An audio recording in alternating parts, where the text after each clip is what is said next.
İndi mən burada sadəcə kontent yaratmaq fikrim var idi ki, məsələn, reaksiya videolar falan çəkim. Arada baxıram, açıb bu kontent yaradıcıları. Yəni, məsələn, mənə çox vaxtda qadın-kişi mövzular maraqlıdır. Görürəm qızlar elə şeylər çəkib qoyurlar ki, onlara baxıram.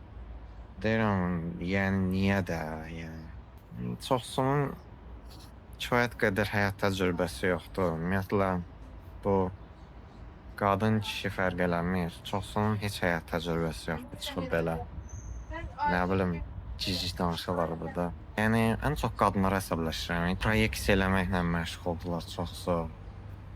Başımı ağrıtmaq istəmirəm, bilirsiniz? Yəni necə baş salım? Hər şeyi proyeksiya eləyirlər də. Nə oldu? Azərbaycanın da normal kişi yoxdur. Özləri də qəşəng bilir ki, var, bəlkə də doludur. Doludur. Prosta özləri qiymət verir. Nə bilim, gic danışırlar. İndi görsəm onlara vaxt ayırıram. Bəlkə də ayıracam, bilmirəm, amma indiki şəraitində mənə lazımdır başımı ağrıtmaq.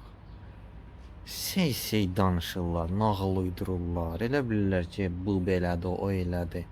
Ölkədə problem qalıb, problem yerində oturub kiçik şeylərdən danışırlar. Proyeksiya eləyirlər. Bizdə insanlar bir çox şeyi kəmiyyətlə ölçür.